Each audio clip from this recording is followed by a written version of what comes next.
जिन शासन गौरव विशेष रूप से नालागढ़ हिमाचल प्रदेश का एक प्रमुख पहाड़ी क्षेत्र है, उसकी वो उद्धारक रहे हैं।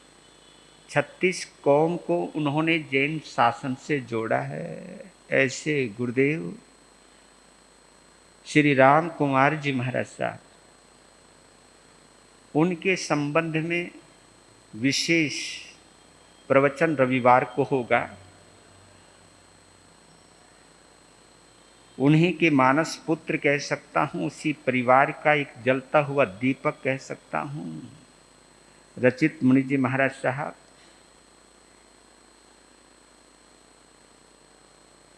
अपने आस्था के उस विशेष केंद्र पर प्रकाश डालेंगे रविवार को, क्योंकि रविवार को ही गुरु आनंद की जन्म जयंती पर भंडारे का आयोजन है। और वो आयोजन के साथ साथ गुरुदेव श्री राम कुमार जी महाराज साहब की 98वीं जन्म जयंती के प्रसंग पर भी वो भंडारा लगाया जा रहा है।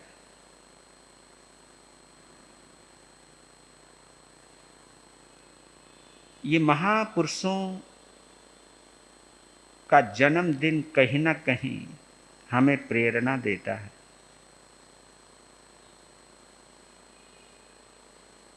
तो आनंद गुरुदेव के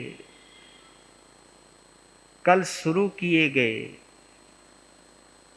जीवन व्याख्यान पर थोड़ा सा आगे बढ़े, पर लेकिन कल वाला ही गीत दोहरा लेते हैं, अच्छा रहेगा। एक बार और सही, तैयार हैं? आनंद ऋषिवर प्यारे, तुमको प्रणाम है, तुमको प्रणाम है जी, तुमको प्रणाम है। आनंद ऋषिवर प्यारे, तुमको प्रणाम है, तुमको प्रणाम है जी, तुमको प्रणाम है। तुम्हारी दया से सुधरे बिगड़े जो काम हैं, तुमको प्रणाम है जी, तुमको प्रणाम है। आनंद ऋषिवर प्यारे, तुमको प्रणाम है, तुमको प्रणाम है जी, तुमको प्रणाम है। दीन दयालो तुम परम कृपालु हो, करुणा का बहता झरना नहीं झगड़ालू हो। संग एकता ही तेरे जीवन का कलाम है, तुमको प्रणाम है जी, तुमको प्रणाम है। आनंद ऋषिवर प्यारे, तुमको प्रणाम है, तुमको प्रणाम है जी, तुमको प्रणाम है। दरबार तेरा खुशियों से पूर था, जीवन तेरा विषयों से दूर था। दरबार तेरा खुशियों से पूर था, जीवन तेरा विषयों से दूर था। धनी निर्धनों में तेरा धनी निर्धनों में तेरा एक ही स्थान है, तुमको प्रणाम है जी, तुमको प्रणाम है। धनी निर्धनों में तेरा एक ही स्थान है, तुमको प्रणाम है जी, तुमको प्रणाम है। आनंद ऋषिवर प्यारे, तुमको प्रणाम है, तुमको प्रणाम है जी, तुमको प्रणाम है।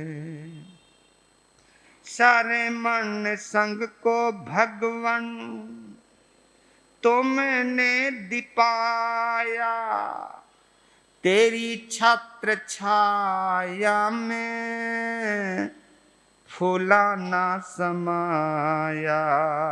श्रमण संग को भगवन तुमने दिपाया, तेरी छत्र छाया में फूला ना समाया। ज्ञानियों में उत्तम तप में महान है, तुमको प्रणाम है जी, तुमको प्रणाम है।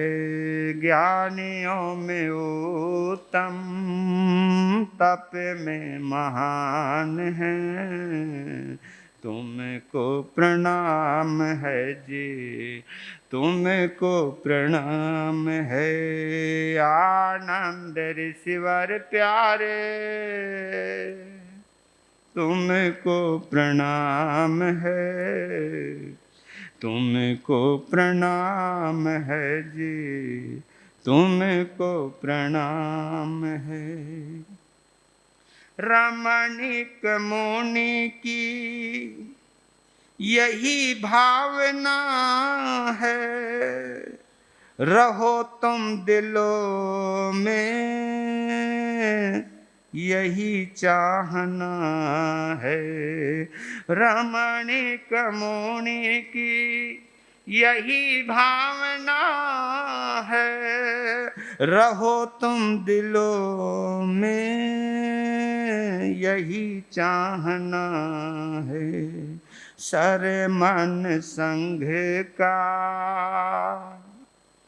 तू ही भगवान है, तुमको प्रणाम है जी, तुमको प्रणाम है। सारे मन संग का तू ही भगवान है, तुमको प्रणाम है जी, तुमको प्रणाम है।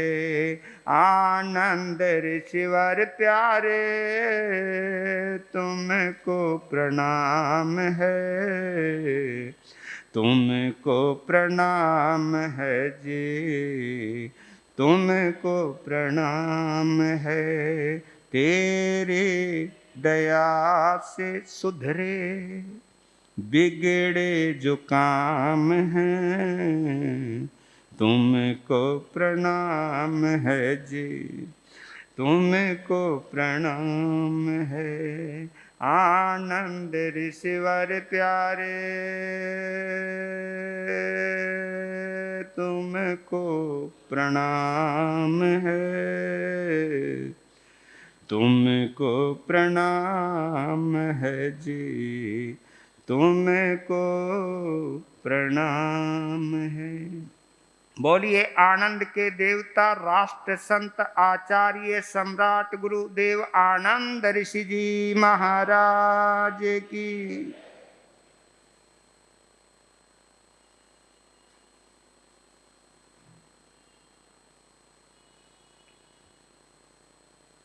इस जिह्वा का लालित्य यही है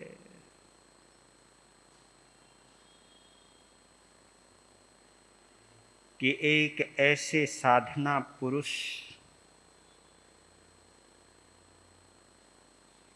श्रेष्ठ आचार्य परवर,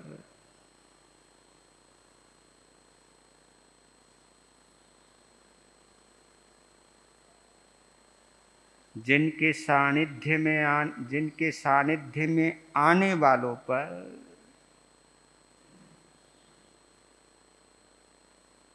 चारों तरफ से आनंद की बरसात होती थी।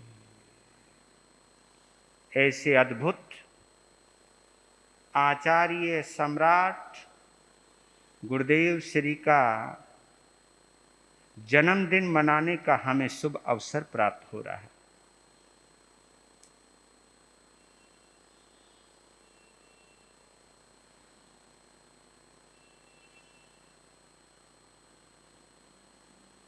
एक इंग्लिश के दार्शनिक हुए हैं, फिलोसफर हुए हैं, गेटे साहब, मिस्टर गेटे।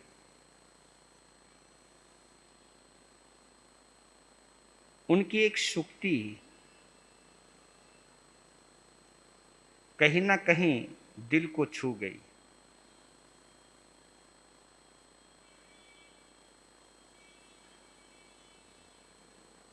वो अपनी अनुभव सिक्त लेखनी से कुछ शब्द उकेरे, कुछ शब्दों की रचना की, जिसमें उन्होंने ये एक्सेप्ट किया, ये दिल से स्वीकार किया कि the human society can not live without a great personality. The human society cannot live without a great personality। कि ये जो मानव समुदाय है,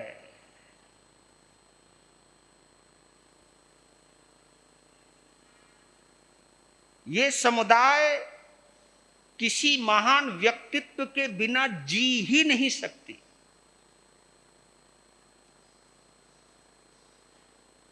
शायद इन्हीं महापुरुषों की वजह से हम कंप्लीट ह्यूमन बन पाते हैं, हम मनुष्य बन पाते हैं, हम मानव बन पाते हैं। हमारे अंदर इंसानियत की जो ज्योत जगाते हैं, शायद ऐसे महापुरुषों के दियों की दीपकों से स्पर्श होने के बाद ही ये दीपक जल पाता है। नहीं तो हम लोग तो सब बुझे हुए दिए हैं, इसमें कोई डाउट नहीं कि हम भी दीपक हैं, लेकिन बिना महापुरुषों के सानिध्य में आए हुए ये दीपक बिना जला हुआ रह जाता है। क्योंकि कुछ ऐसे दीप बन जाते हैं जिनके संसर्ग से, जिनके स्पर्श से, जिनके टच से, जिनसे अटैचमेंट रखने से हमारा ये दीप भी जल उठता है। हमारे दिए में जो रोशनी है ना, ये रोशनी किसी ना किसी जलते हुए दीपक की वजह से है। क्योंकि हजारों लाखों बुझे हुए दीपक कभी रोशनी नहीं देते, लेकिन एक जलते हुए दीपक की एक विशेषता होती है कि उन हजारों बुझे हुए दीपकों को भी जला सकता है। ये विशेषता किसकी है? जलते हुए दीपक की, प्रज्वलित दीप की।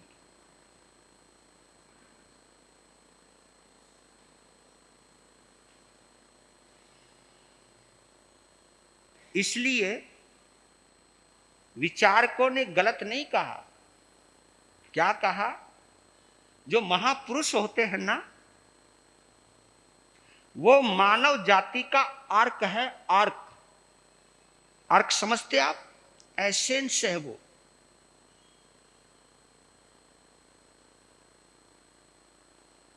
एसेंस ऑफ ह्यूमन सोसाइटी, जिसको हम कह सकते हैं मनुष्य जाति का वो अर्क है।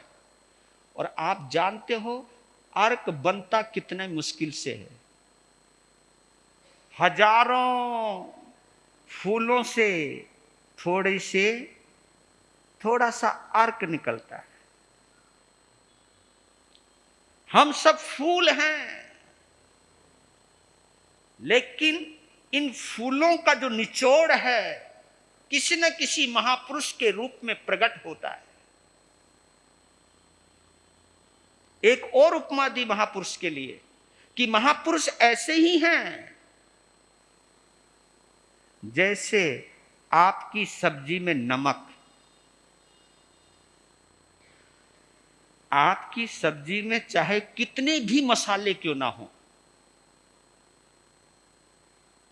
और उसमें एक की कमी रह जाए, किसकी? समझ गए ना आप?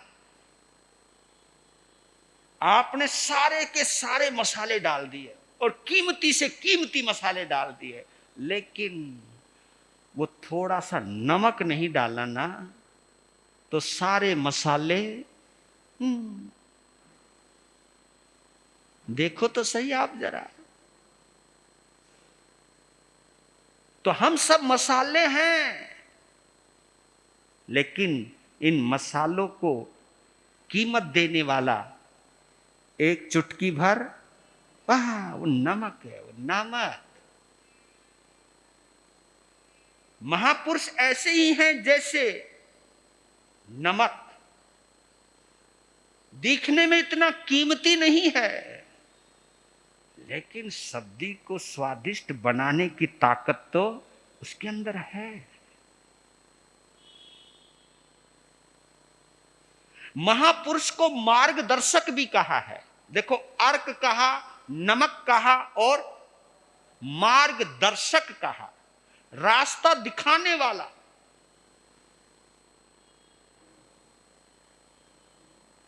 जिसे हम नेता कहते हैं, आजकल वाले नहीं, उनके चक्रों में मैं उनकी कोई प्रशंसा ज्यादा करता नहीं हूं, लेकिन ये वास्तव में मार्गदर्शक है। प्रकाश स्तंभ बोलते हैं इनको हम, मार्गदर्शक है, रास्ता दिखाने वाले हैं, रास्ता बताने वाले।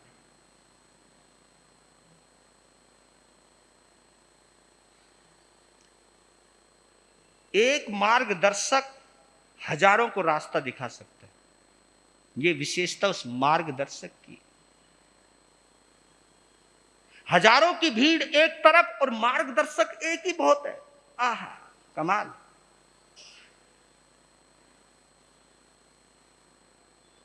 अब मैं आपको एक बात और कहना चाहता हूं। अगर आपके मन में या हमारे मन में, कोई भी है, आप हो हम हैं, बराबर है, अगर हम किसी महापुरुष के निकट पहुंचना चाहते हैं, तो महापुरुष के पास पहुंचने के लिए सबसे बड़ी चीज क्या है, बताओगे आप?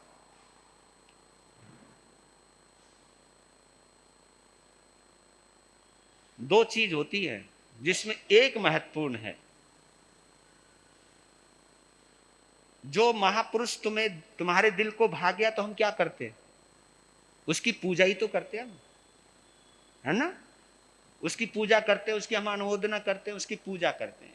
यह है आसान तरीका। और आपको गहरी बात बताओ, महापुरुष की पूजा करने से शायद आप महापुरुष के निकट ना जा पाओ। एक डिस्टेंस बना रहेगा,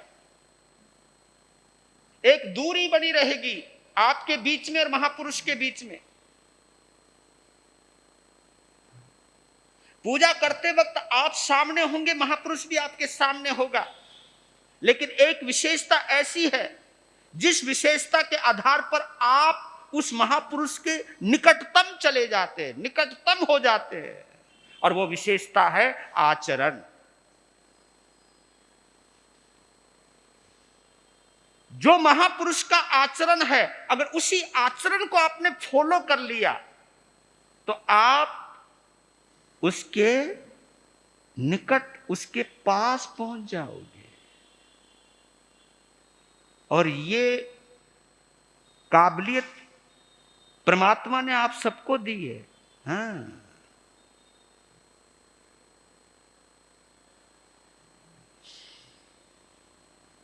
इसलिए कहते हैं कि जो महापुरुष होते हैं ना, क्या गजब है, वो पूजा पाने के लिए महा साधना नहीं करते। लोग मेरी पूजा करें इसलिए वो साधना नहीं करते। ये मैं तुम्हें बतला देता हूं, गलत फहमी हमारी सबकी कि वो इसलिए साधना करते लोग मेरी पूजा करें। नहीं नहीं नहीं नहीं, नहीं। महापुरुष साधना इसलिए करते हैं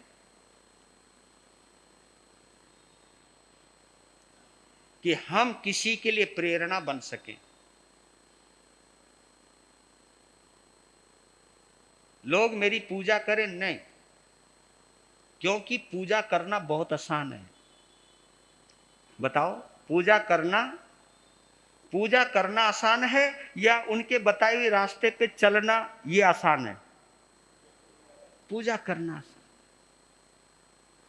हमें दूसरी बात कहूं इस ढंग से, मंदिर बनाना आसान है या मंदिर बनना आसान है? मंदिर बनाना तो बहुत आसान है, कोई भी बना सकता है। जिसके पास दो पैसे हों और जिसको मकान बनाने की कला आती हो, कोई भी मंदिर बना सकता है। लेकिन मंदिर बनना,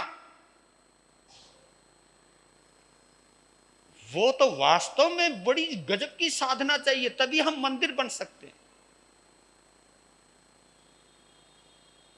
मंदिर बाहर होता है और जो अंदर होता है, मंदिर के जो अंदर होता है, जिसका वो मंदिर कहलाता है, वो बनना बहुत मुश्किल होता है। मंदिर की दीवारें खड़ी करना आसान है, मंदिर परमात्मा की प्रतिमा बनाना भी आसान है, लेकिन परमात्मा बनना, ये वो महापुरुष हैं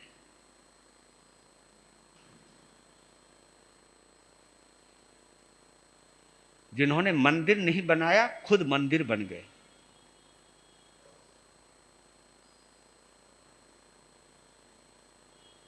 इसलिए मेरे बंधु, दिल से नमन करें उस गुरुदेव को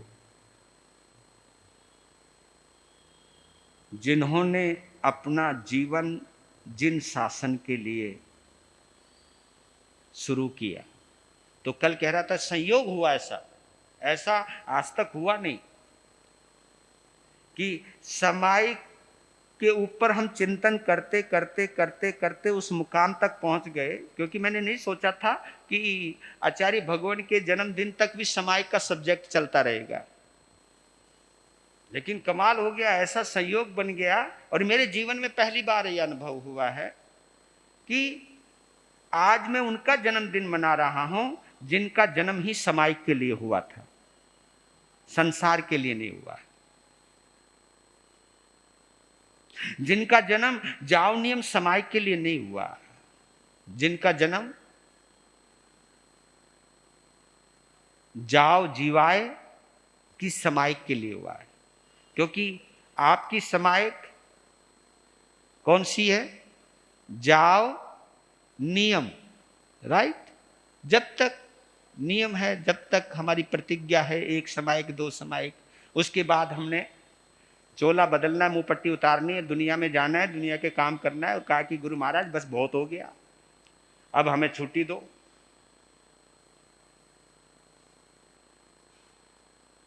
क्योंकि आप उस कक्षा के विद्यार्थी हो, एक साल रहोगे फिर बदल जाओगे, दूसरी कक्षा में जाओगे। लेकिन बेचारा मास्टर तो वहीं का वहीं खड़ा है, जो पढ़ाने वाला है वो तो जिस कक्षा का अध्यापक है वो तो वहीं रहने वाला है। अध्यापक जल्दी से नहीं बदलते, हाँ विद्यार्थी हर साल।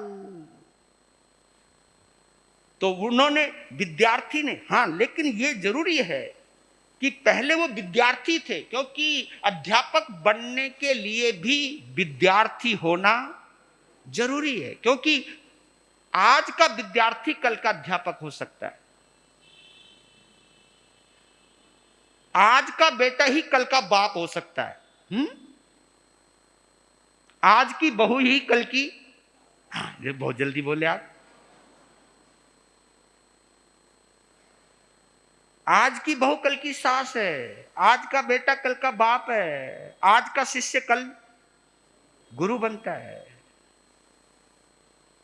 पर लेकिन गुरु बनने से पहले शिष्य बनना पड़ता है, बाप बनने से पहले बेटा बनना ही पड़ता है, मां बनने से पहले बेटी होना ही पड़ता है, क्योंकि बेटी ही मां बनती है, बहू ही सास बनती है।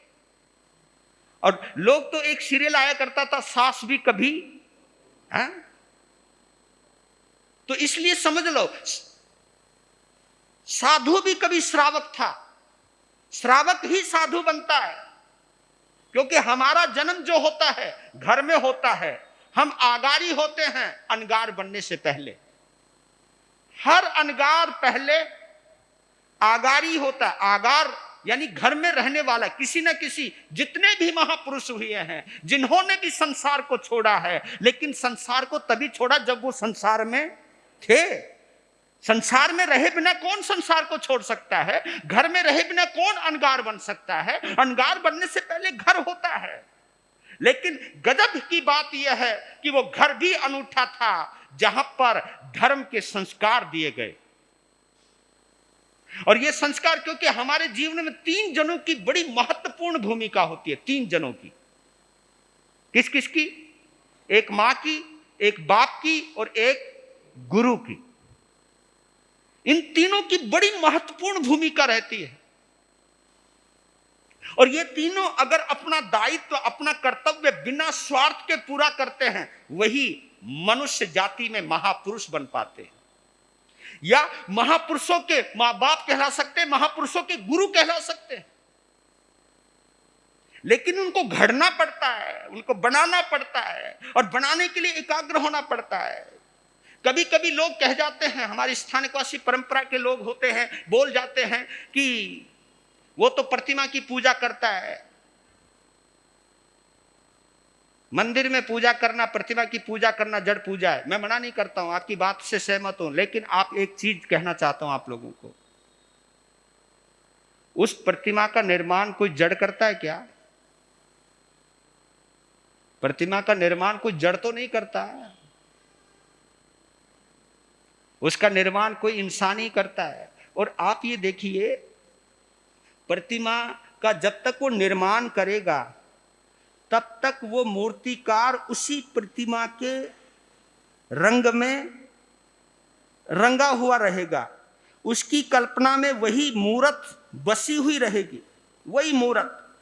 और जो वो हथौड़ी चल रही है ना, अंदर तस्वीर है यार की, अंदर है वो जो पूजनीय है, वो अंदर अंदर रहता है। और उसके ऊपर हथौड़ी के ऊपर, मतलब छेनी के ऊपर जो हथौड़ी चलती रहती है, और उस पत्थर को, अनगढ़ पत्थर को आकार दिया जा रहा है, यही तो उसकी साधना है। हम लोग बोल जाते हैं कुछ भी, लेकिन आज महावीर की सूरत अगर जिंदा है तो कहीं ना कहीं प्रतिमा की वजह से जिंदा है। और छोड़ो इस प्रतिमा की, आप जो फर्राटे से इंग्लिश बोलते हो, फर्राटे से हिंदी पढ़ते हो, लेकिन इसकी शुरुआत भी तो चित्रों से ही हुई थी। ए फॉर एप्पल पढ़ा है हमने, बी फॉर बनाना, कैसे कबूतर, ऐसे अनार, आ से, हाँ अब तो गया जमाना, नहीं अभी वैसे कायदा तो अभी भी चलता ही होगा, क्योंकि बिना चित्र के हमें चरित्र की पहचान नहीं होती है। अगर हम कभी भी भगवान महावीर की भाव प्रतिमा का ध्यान करते हैं तो वो द्रव्य प्रतिमा कहीं ना कहीं रही होगी, तभी तो आप ध्यान कर रहे हो उसका, ये तो स्वीकार करोगे आप। जो आपको कहे भगवान महावीर की भाव प्रतिमा का ध्यान कीजिए, लेकिन अगर आपने महावीर का कोई चित्र, कोई मूर्ति कोई देखी ही नहीं होगी तो किसका ध्यान करोगे बताओ आप?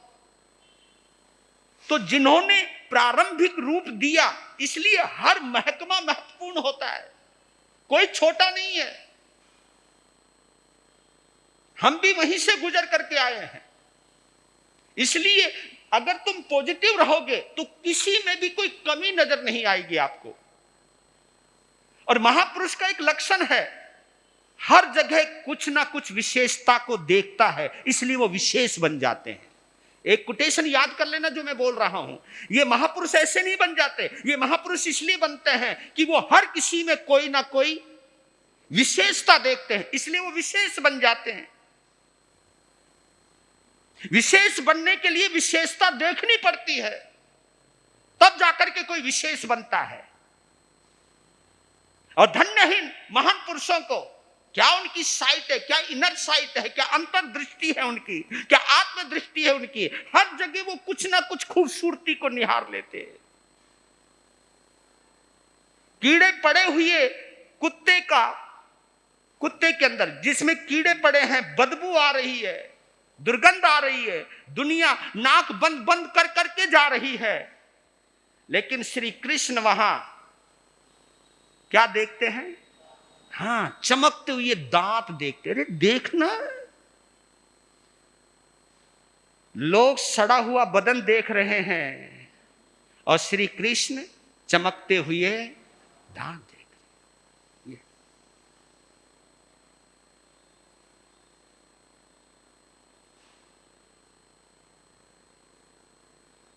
देखने वालों ने तो कीचड़ में भी कमल देखा है, कीचड़ में भी कमल देखा है। देखने वालों ने कीचड़ में भी कमल देखा है और देखने वालों ने भी चांद में भी दाग देखा है। ये नजर है तुम्हारी भैया, और जो तुम ढूंढोगे वो तुम्हें मिल जाएगा।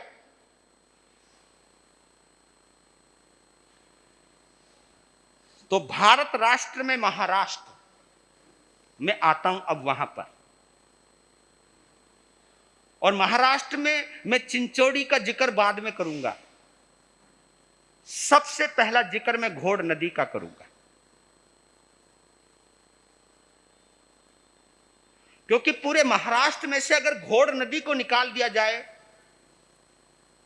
तो कुछ भी नहीं है वहां।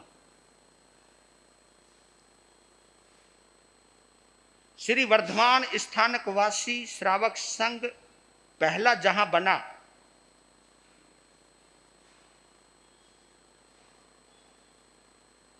या यूं कहूं श्वेतांबर मंदिर मार्गियों का पहला मंदिर भी जहां बना, उसका नाम है घोड़ नदी। उससे पहले महाराष्ट्र में जैन लोग रहते थे, लेकिन जैन संत नहीं थे। जैन लोग रहते थे, लेकिन वर्धमान स्थानकवासी श्रावक संघ नहीं था। श्रावक लोग रहते थे, लेकिन उनको इकट्ठा रखना, उनको प्रेरित करना, और कोई उनका ऐसा स्थान नहीं था जहां पर वो सब इकट्ठे होकर के समाई कर सके, प्रवचन सुन सके, क्योंकि प्रवचन देने वाला ही नहीं था। तो घोड़ नदी, संयोग से हमारे दिलीप जी और प्रदीप जी यहीं पे रहते सीसी कॉलोनी में, वो भी घोड़ नदी के हैं, रुनवाल हैं। और ये मेरा भी सौभाग्य है, उस धरती पर चतुर्मास किया है मैंने 2016 का, और मेरे जिंदगी का 50वां वर्ष वहीं प्रारंभ हुआ। क्या अनूठा ठाठ लगा वहां, आज भी मैं, क्योंकि वहां के ठाठ के साक्षी तो मेरे चेयरमैन नवनीत बाबू भी हैं, क्योंकि सब ये नजारा इन्होंने भी वहां पे देखा हुआ है। पर लेकिन मैं ये कहना चाहता हूं कि हमने तो जमी जमाई गद्दी पर प्रभाव डाला है, क्योंकि आम लोग बने हुए रास्ते पर चलते हैं और महापुरुष रास्ता खुद बनाते। वो महापुरुष होते हैं जो रास्ता बनाते हैं औरों के लिए, औरों की जिंदगी सरल बना देते हैं कि तुम्हें कुछ मत करो, तुम्हें मेहनत नहीं करनी, बस मेरे पीछे आ जाओ, मैं बना रहा हूं ना रास्ता। इसलिए मैं ये कहता हूं कि जिन मेरे श्रावक श्राविकाओं ने मिलकर के स्थानक का निर्माण किया है, उनकी ये तपस्या को खाली मत जाने दो। जब तुम्हें ऑफिस याद आता है, दुकान याद आती है, तो कभी कभी तुमको ये स्थानक भी याद आना चाहिए। क्योंकि एक बात बताऊं, गौर करो, तुम्हारी दुकान, तुम्हारा मकान, तुम्हारा धन, सब कुछ अगर है किसी की बदौलत, तो इसी धर्म के आंगन की वजह से है। और तुम इसी को भूल जाते हो उसको कमाने में, रिश्ते नातों को निभाने में इसी को भूल जाते हो जिसकी वजह से रिश्ते बने हुए हैं। महत्व देना सीखिए, महत्व मिलता ही जाएगा, महत्व बढ़ता ही जाएगा, लेकिन किसी को महत्व दिए बिना हमारा तुम्हारा महत्व कभी भी बढ़ने वाला नहीं है। ये चीज हो सकती है चुभने वाली हो, लेकिन मेरा इरादा चुभोने का नहीं है, मेरा इरादा तो केवल तुम्हें जगाने का है। क्योंकि गहरी नींद सो रखे हो, आवाज में देता ए उड़ जा, पर नींद इतनी गहरी है, उठने का नाम नहीं लेते, फिर चूंटी भरनी पड़ती। फिर चूंटी भरी तो उठ गए। अब ये बताओ, चूंटी भरना मेरा इरादा कोई था? चूंटी कब भरी मैंने? जब तुम बोलने से। अब पानी एकदम गिराऊं कैसे? कि आपके तो सोते वक्त है ना, आदमी का बदन गर्म रहता है, पानी गिराऊं तो बुखार होने का डर है, इसलिए हो सकता है एक ऐसी नस दबा दी जाए कि उठ भी जाओ, नींद भी उड़ जाए। तो यही हम लोग काम करते हैं। देखो, अपना घर बार छोड़ करके, आप जैसे घर बार को जगाने के लिए हमने अपना घर बार छोड़ा है ना, फिर भी मुझे मालूम है कि कब तक आओगे तुम, मुझे मालूम है ना, कोई बात नहीं, अपन तो संतोषी जीव हैं, अनकंडीशनल स्थिति में हम चलते हैं। मैं किसी के ऊपर ज्यादा जोर नहीं देता, आ जाओ तो वेलकम, नहीं तो भीड़ कम, तुम भी मस्त हम भी मस्त। पर लेकिन कभी कभी दर्द होता है, उस दर्द को कभी कभी हम शब्दों में पिरो के आपके कानों तक डाल देते हैं, चाहे आप इधर से निकालो चाहे अंदर डालो, ये तुम्हारा विषय। पर इतना कहता हूं, अंदर डालोगे महापुरुष से जुड़ जाओगे, इधर से निकालोगे संसार में भटक जाओगे, इतना ही फर्क है। देखो, इतना ही फर्क है, इधर गया जुड़ जाओगे, इधर गया भटक जाओगे। ये बड़ी अच्छी सिचुएशन बना रखी, वैकल्पिक व्यवस्था, ऑप्शन है आपके पास। कान दो बना रखे हैं, है ना, चाहे इधर से निकालो, पर लेकिन एक बात तो है, यहां से गया अंदर चला गया, तुम कीमती बन जाओगे, मूल्यवान हो जाओगे। तो मैं कह रहा था, घोड़ नदी, महाराष्ट्र में पहले संत नहीं जाते थे, मारवाड़ में एक कहावत प्रसिद्ध थी, गुजरात में भी धर्म था, उत्तर भारत में मारवाड़ में तो था ही धर्म, दक्षिण में भी था, पर लेकिन महाराष्ट्र में नहीं था। महाराष्ट्र में शुरुआत शायद 165 साल पहले शुरुआत हुई, और जबकि जैन लोग वहां पर 11वीं शताब्दी से गए हुए थे, 500-600 साल पहले गए हुए थे। ऐसे लोग अपने घरों में भी आते थे, मारवाड़ की तरफ भी आते थे, विनती भी करते थे पधारो। लेकिन मैंने एक शब्द पढ़ा था कि संत क्यों नहीं जाते थे महाराष्ट्र में। महाराष्ट्र को और मारवाड़ को जोड़ने वाली एक नदी थी, जिस नदी का नाम था तापी नदी, तापी, वो आज भी है।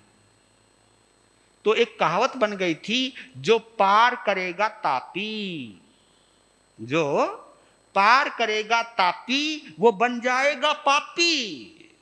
अब जैन संत जल्दी से पापी होना तो चाहता नहीं, क्योंकि हमें पाप से बहुत डर लगता है।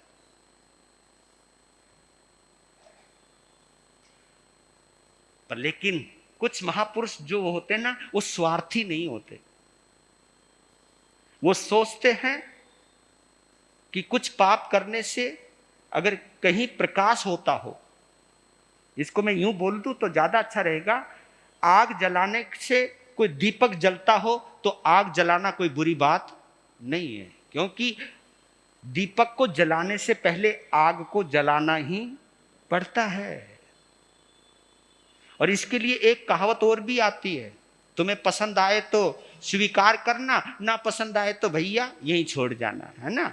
और जब सुबह सुबह शाम जब उदय झाड़ू लगाएगा ना, वो सारा माल बाहर चला जाएगा। टेंशन काहे को लेते हो? मैंने ये सुना है, मिश्री खाते दांत घिसे तो घिसने दो। हाँ। क्या बोला? पुरानी कहावतें हैं ये, मिश्री खाते दांत घिसे तो घिसने दो। भाई मिश्री खा के घिसाए हैं, कोई गुटखा खा के कोई घिसाए हमने? मिश्री खाते दांत घिसे तो घिसने दो, और यज्ञ करते हुए हाथ जले तो जलने दो। भला करते करते अगर कुछ बुरा होए तो होने दो।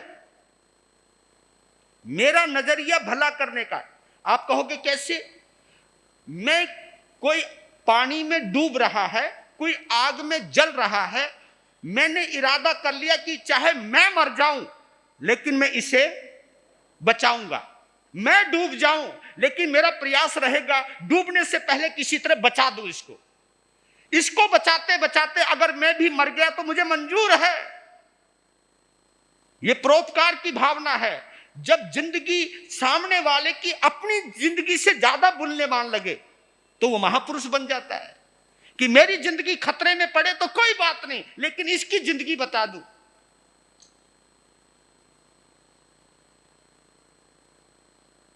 और ये तो हमारे आगमों में भी आदेश लिखा हुआ है कि कोई जैन संत जा रहा है, नदी में कोई महिला डूब रही है। देखो सब चीजें उल्टी बता रहा हूं मैं आपको। महिला डूब रही है और आसपास कोई उस महिला को बचाने वाला नहीं है, और वो आवाज लगा रही, कोई मुझे बचाओ, कोई मुझे बचाओ। उस वक्त जैन साधु, जिसको महिला को भी टच नहीं करना और पानी को भी टच नहीं करना, उस वक्त भगवान का आदेश है, अगर उस संत को तैरना आता है तो वो उस करुण क्रंदन को उपेक्षित ना करे, बल्कि पानी में कूद जाए और उस महिला को बचाए। क्योंकि दंड प्रायश्चित लेकर के अपनी शुद्धि हो सकती है, लेकिन अपने आंखों के आगे किसी को मरते हुए किसी की पुकार को अनसुना करना बिल्कुल हिदायत नहीं है। हम लोगों को भी हिदायत नहीं है। इसको कहते कि बुरा होए तो, बुरा होकर के भी अगर कुछ भला होता है तो होने दो। दीपक को जलाने के लिए भी कहीं ना कहीं आग तो जलानी पड़ती है हर किसी को। रोटी पकाने के लिए तो आग जलानी ही पड़ती है, भोजन बनाने के लिए भी तो आग जलानी ही पड़ती है। लेकिन मकसद आग जलाने का क्या है? भोजन खिला करके किसी की भूख मिटाने का है, और कोई नहीं है।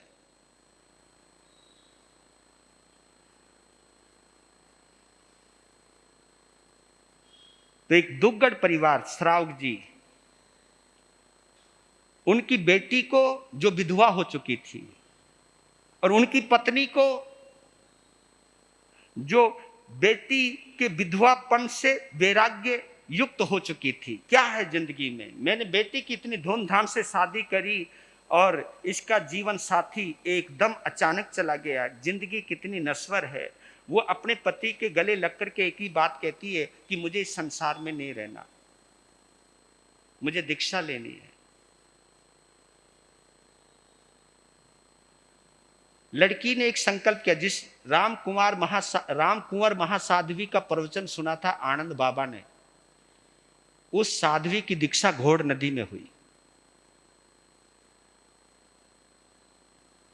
उस लड़की का एक संकल्प था, मैं दीक्षा, क्योंकि जब बाप ने कहा बेटा अगर दीक्षा के भाव तो चल मारवाड़, नुकन नहीं, दीक्षा मैं उसी गुरु से लूंगी जो दीक्षा दिलवाने के लिए यहां आएगा। क्योंकि यहां बहुत सारे लोग रहते हैं जो गुरुओं के बिना रहते हैं। अगर हमारी दीक्षा की वजह से अगर कोई गुरु इधर आ जाए तो मेरा जीवन भी धन्य हो जाएगा और यहां की समाज भी धन्य हो जाएगी। ये कितनी बड़ा उपकार वृत्ति है। अपनी पत्नी और अपनी पुत्री की इस बात को महसूस करते हुए उनके पिता चल गए, मैं नाम भूल गया उनका, उनके पिता चले, सब संतों के पास गए, सब ने मना कर दिया। लेकिन उस वक्त श्री त्रिलोक ऋषि जी महाराज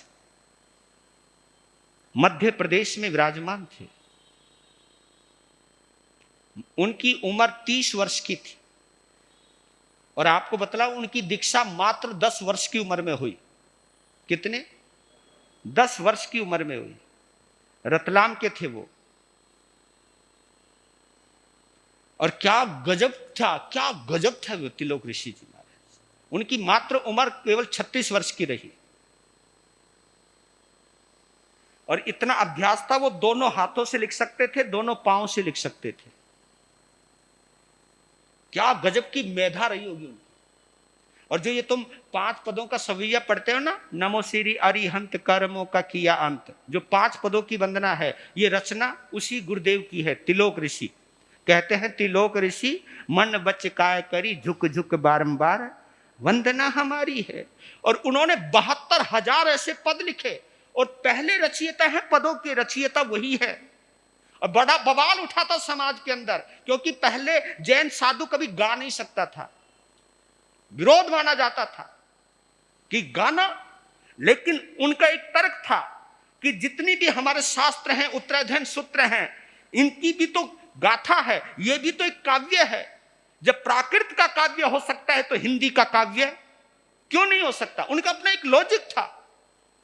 और कहा कि प्राकृत भाषा को हर कोई समझ नहीं सकता और मैं जन भाषा के अंदर इस पूरे आगमों का सार मैं काव्य रूप के अंदर देना चाहता हूं। समाज ने जल्दी से एक्सेप्ट नहीं किया, भारी विरोध था उनका, लेकिन उस विरोध को भी स्वीकार किया और 72,000 पदों की उन्होंने अद्भुत रचना की। और क्या गजब के चित्रकार थे वो, मतलब चित्र बना देते थे।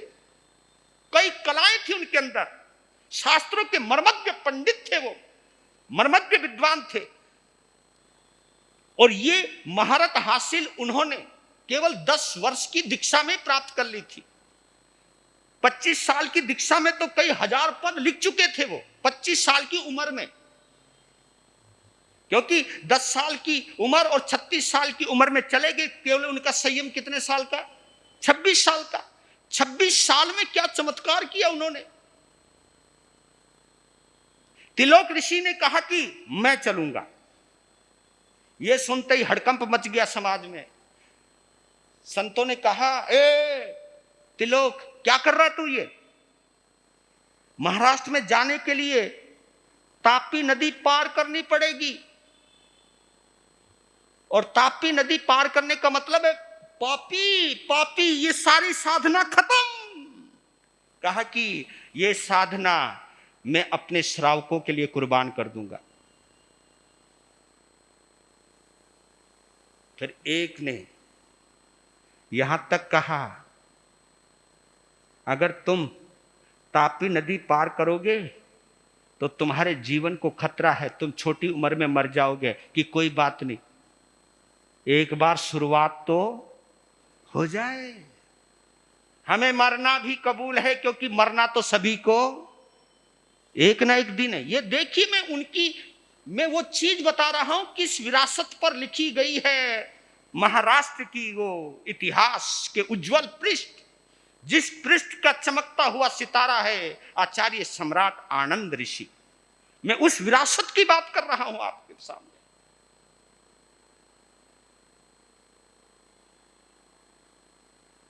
दो ही संत थे, वो चल पड़े भारी विरोध के बाद। रास्ते में कोई व्यवस्था नहीं थी। 8 बरतों के अंदर भी वो चलते रहे कि नहीं चलूंगा, और पहुंचे घोड़ नदी, जहां पहला चतुर्मास हुआ। लेकिन चतुर्मास से पहले वो माता और पुत्री, उनकी दीक्षा हुई, और उन्हीं के साथ 2 दीक्षाएं और हुई, पिता और पुत्र की। और संयोग से पुत्र भी उस वक्त 10 साल का है, जिसका नाम है रतन ऋषि। त्रिलोक ऋषि के जो शिष्य हैं, जो बने घोड़ नदी के अंदर, उनका नाम रतन ऋषि। और रतन ऋषि के शिष्य बने आनंद ऋषि। यानी आनंद ऋषि जी के गुरुदेव की दीक्षा भूमि घोड़ नदी। चौमासे से पहले 4 दीक्षाएं हुई, एक मां की, एक बेटी की, एक बाप की और एक बेटे की, पुत्र की। रतन ऋषि के पिता ने भी दीक्षा ली। इस प्रकार देखते देखते वो 6 ठानों में तब्दील हो गए। आए कितने? 2 साध्वी भी आई थी, तो 2 साध्वी होने से 4 साध्वी वो उधर बन गई। चतुर्मास शुरू हुआ, समाज का गठन हुआ, पहला पर्यूषण मनाया गया आज से 162 साल पहले घोड़ नदी के अंदर। संवत्सरी मनाई गई। क्या वातावरण रहा होगा। और वहां जाने के बाद केवल 5 साल ही जिंदा रहे वो। अहमदनगर,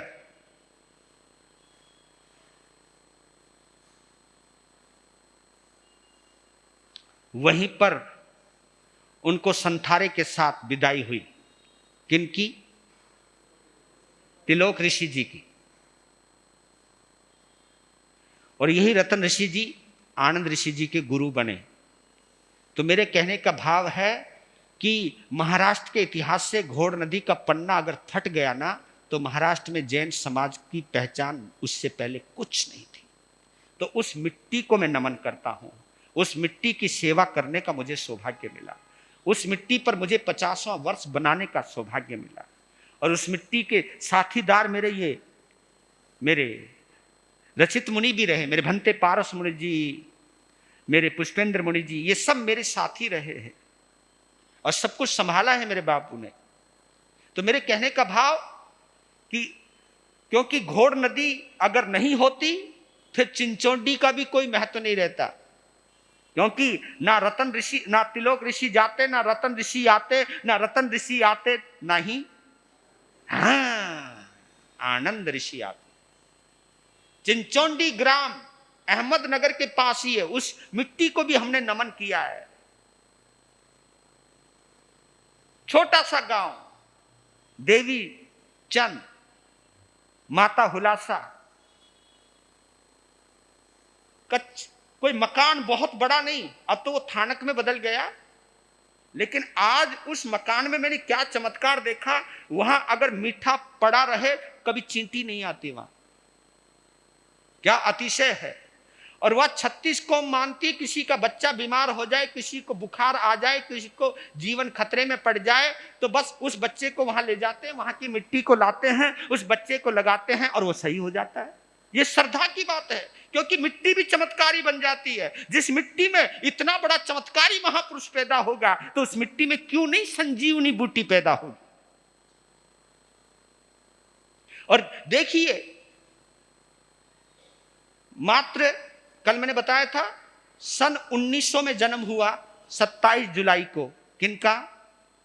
नेमी चंद जी, जो हमारे आनंद ऋषि बने। और 1913 मंगशिर बदी नवमी, यानी 16 दिसंबर के आसपास भगवान की दीक्षा हुई आचार्य सम्राट की। और प्रसंग इतना ही बना है, गए हैं, नजर पड़ी है रतन ऋषि जी की। रतन ऋषि जी ने पहली नजर में देख लिया ये क्या हो सकता है। और पहली बार जैन संत ने माता के आगे झोली फैलाई। अपने लिए नहीं, किसके लिए? शासन के लिए। क्योंकि उनके लक्षण कुछ देख लिए थे, एकदम बड़े पारखी थे। माता हुलासा के, और जबकि पिता गुजर चुके हैं, वही एक आंखों का तारा था, सपनों का सहारा था। लेकिन उसके लिए झोली फैला ली रतन ऋषि जी ने। कहा कि मां, मैं अपने लिए नहीं, जिन शासन के लिए आज तेरे से भीख मांग रहा हूं, मना मत करना। कहा कि गुरुदेव बोलो, मुझे तुम्हारा छोटा बेटा चाहिए। मां को एकदम धक्का लगा और ये शब्द सुने नेमीचंद गुगलिया ने। मां की गर्दन नीचे हो गई क्योंकि ममता बहुत थी,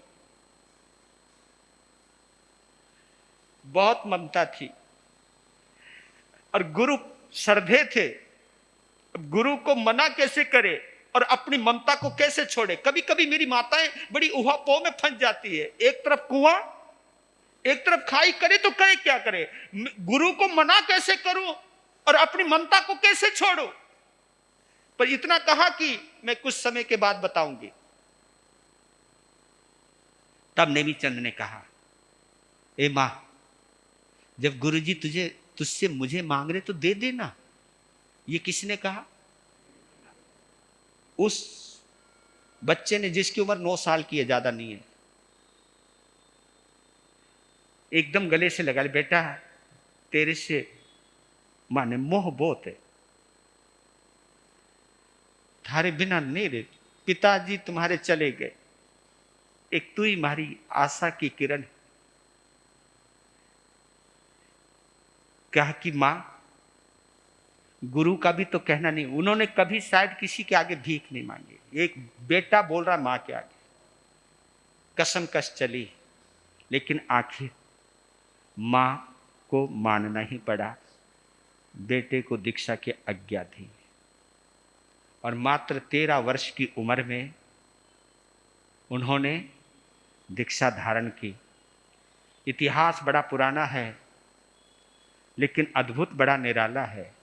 और गुरु ने किस ढंग से रचा है उनको, किस ढंग से गढ़ा है उनको, अद्भुत। गुरु भी लाजवाब और चेला भी लाजवाब। इतने कठोर अनुशासन में रखते थे, रतन ऋषि के पास कोई संत ठहरता ही नहीं था क्योंकि कठोर अनुशासन था। वो किसी को देखने तक नहीं देते थे और कहा कि मैंने तुम्हें भीख से मांगा है और जो मैं बनाना चाहता हूं जिन शासन के लिए, तुझे वो बनना होगा। और जो बनाना चाहता हूं उसका एक ही तरीका है, तुम्हें अपने गुरु के वचनों पर श्रद्धा रखनी होगी। और इस श्रद्धा को रखने के लिए तुझे कितने भी कठोर अनुशासन से गुजरना पड़े, तुझे गुजरना पड़ेगा। क्योंकि सोना बिना अग्नि में तपे कुंदन नहीं बनता है, तुझे अनुशासन की आग से गुजरना पड़ेगा। और उस शिष्य ने भी सोच लिया, जो गुरु मुझे बनाना चाहता है मैं वही बनूंगा, क्योंकि मैं अपनी मानसिकता, अपनी इच्छा को खत्म, जो मेरी गुरु की इच्छा में वो बनूंगा। क्योंकि अच्छे शिष्य ऐसे नहीं बनते हैं और अच्छा शिष्य बने बिना कोई अच्छा गुरु बनता ही नहीं है, और अच्छा गुरु बने बिना कोई अच्छा आचार्य बन ही नहीं सकता है। अनुशासन बड़ा गजब का था। किसी श्रावक को मिलने नहीं देते थे, किसी श्राविका को मिलने नहीं देते थे, आहार पानी खुद लेकर के आते थे, उसको बंद कोठड़ी में रखते थे, जब जाते थे बंद, बाहर से बंद करके जाते थे। क्या कठोर अनुशासन था।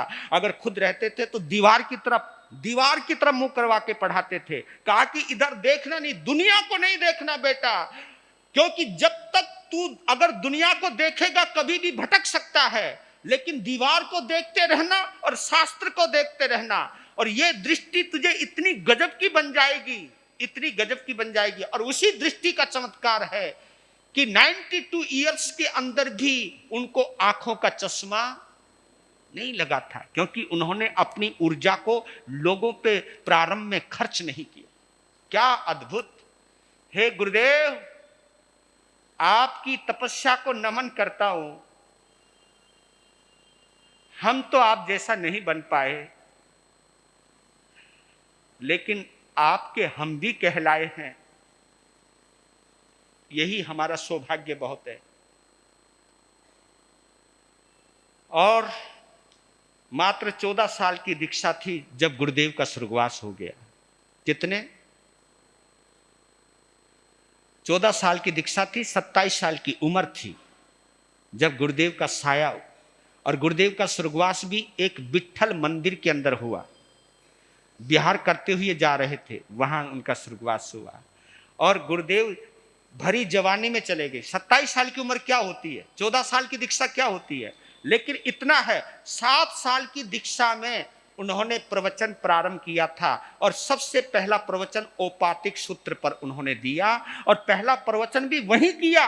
कहां पर? अपने दादा गुरुदेव की अंतिम तपोभूमि पर, निर्वाण भूमि पर, कर्म भूमि पर, तिलोक ऋषि जी की, वहीं पर अहमदनगर में पहला प्रवचन किया। और क्या गजब का बोले हैं, गुरु रोए हैं जब वो बोले हैं, जबरदस्त गले से लगाया है, सन्हे बढ़ाया है, आगे बढ़ाया है और बहुत कुछ मुश्किलात आती गई, लेकिन एक संकल्प किया कि जीवन में मैं संत बना हूं, जोड़ने के लिए बना हूं, जोड़ता ही चला जाऊंगा, जोड़ता ही चला जाऊंगा। और उन्होंने अपने आचार्य पद का त्याग किया, क्योंकि वो आचार्य कहलाए, 5 संप्रदायों के भी आचार्य थे अपने अलावा। लेकिन जब श्रवण संघ का निर्माण हुआ तो 5 परंपराओं के आचार्य पद का भी त्याग किया और एक मामूली संत बन गए, मामूली संत बन गए और फिर वही दोबारा आचार्य सम्राट बनते हैं और 28 मार्च 1992 में इस पार्थिव शरीर को छोड़कर विदा होते हैं। ऐसे अद्भुत जैनाचार्य आचार्य सम्राट आनंद ऋषि जी महाराज, जिसकी पावन चरण धूलि इस वीर नगर में भी आई है। माता निर्मला जी जो अनिल जी की माता हैं, उनके घर में भी वो आए हैं, ऐसा वो बताते हैं। तो आप ये सोचिए कि यहाँ पर भी आए, कोल्हापुर रोड पे चतुर्मास हुआ है, सब्जी मंडी के अंदर चतुर्मास हुआ है। और ये भी मैं बतला देता हूँ, मेरे भंते पारस मुनि जी महाराज साहब की दीक्षा भी उन्हीं के मुखारबिंद से, दीक्षा मंत्र के द्वारा। तो मैं कभी कभी आनंद बाबा, मैं भंते पारस मुनि जी को देखता हूँ तो मैं कहता हूँ कि धन्य है, मुझे चाहे गुरु प्रेम सुख मिले हो, चाहे मुझे भंते पारस मुनि मिले हो, लेकिन इनका कनेक्शन कहीं ना कहीं आनंद बाबा से जुड़ा हुआ है। और मैं उनसे जुड़ा जिनका कनेक्शन आनंद बाबा से जुड़ा हुआ है, उस संघ से जुड़ा जिसका कनेक्शन आनंद बाबा से जुड़ा हुआ है। और आज मैं अपने आप में एक गौरवान्वित महसूस करता हूँ, इतनी उज्जवल सुंदर परंपरा आचार्य का एक प्रतिनिधि संत बनने का सौभाग्य प्राप्त हुआ। और ये समय आपका, आज मैं थोड़ा 5 मिनट ज़्यादा ले गया, माफ़ी मांगता हूँ, लेकिन वो चरित्र जो जीवन देता है, जो हमें एक समझ देता है, एक नई प्रेरणा देता है, ऐसे अद्भुत व्यक्तित्व से आपका परिचय कराना मेरा कर्तव्य था। हो सकता है परिचय आपका पूरा रहा हो, बुजुर्ग श्रावकों का रहा हो, लेकिन ये महापुरुष ऐसे होते हैं, मुझे ऐसा लगता है अगर हम स्वस्थ हैं ना, मिठाई जब भी खाओगे मीठी लगेगी, गन्ना जब भी चूसोगे मिठास लगेगी। और ये महापुरुष इतने खूबसूरत पुष्प रहते हैं, अगर तुम्हारे अंदर, तुम्हारी नाक में अगर नजला ना हो ना, तो हर फूल की सुगंध आ सकती है।